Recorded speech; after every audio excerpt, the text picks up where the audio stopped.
Iktar impenn biex in-naħa t'isfel ta' Malta tgawdi minn arja nadifa fil-waqt li tingħata aktar protezzjoni lill-ambjent permezz ta' riġenerazzjoni ta' faċilitajiet li sa issa kienu teħamġu l-ambjent.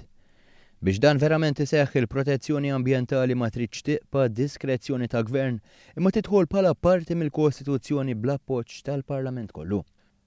Dan stqarru l-Prim Ministru Joseph Muscat is-Sibt filgħodu f'Utilajn f'konferenza tal-aħbarijiet flimkien mal-Ministru għall-Ambjent José Herrera u l-kandidat Laburista Konrad Borċ Manxe.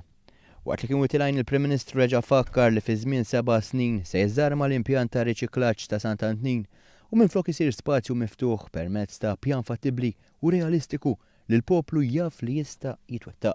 Għalhekk meta n-nies ta' Utilajn u ta' dawn l-inħawi jismawna ngħidu illi fi żmien 7 snin ħankunu qegħdin inżarmaw l-impjant ta' riċiklaġġ ta' Sant'Antnin u minflok ħankunu qegħdin nagħmlu spazju miftuħ illi jitgawda mill-familji jafu n-nies ta' dawn l-inħawi illi verament aħna dil-biċċa xogħol ħankunu qegħdin iwettquha. L-għeluq tal-impjant ta' Sant'Antnin se jkun possibbli għax dan jista' jiġi trasferit lejn il-Malta Nord fil-Matab li fl-aħħar sena beda jitħaddem mod maġġel u li issa jiflaħ għal-volumi kbar ta' skart kif spjega l-Ministru José Herrera.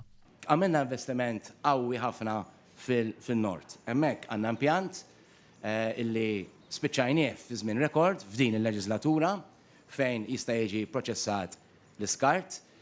Għall-ewwel sena ovvjament ma kienx qed jaħdem full blast, imma matul din l-aħħar sena dan l-impjant beda jitħaddem mod eżawrjenti u allura nkunu kapaċi illi fi żmien li ġejjin bi pjan preċiż illi nibdew nieħdu l-iskart li qed jiġi proċessat f'dan il-ħawi jibda jiġi proċessat fil-Malta Nord.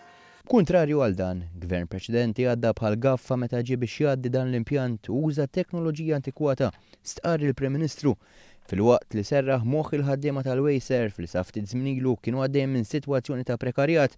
Iżda din tranġat u minflok żdittilhom il-paga u ngħataw kuntratt.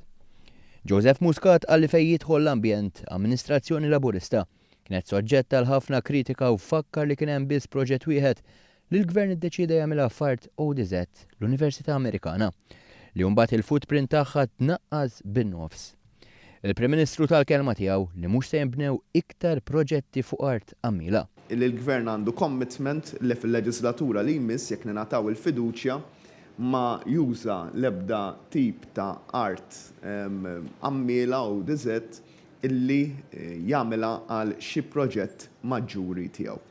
Spika l-messaġġ li dan il-gvern se jkompli jaħdem biex jassigura li ma jintilfux spazji miftuħa impenn li ħareġ ċar fil-kwistjoni ta' Manuel Islands għar il-kandidat laburista Konrad Borċ Manxe. Il-Partit Laburista fil-Gvern għamel passi ta' ġgant. Jiena kont involut fil-kwistjoni ta' Manuel Island u sibt appoġġ kbir mingħand il-Prim Ministru biex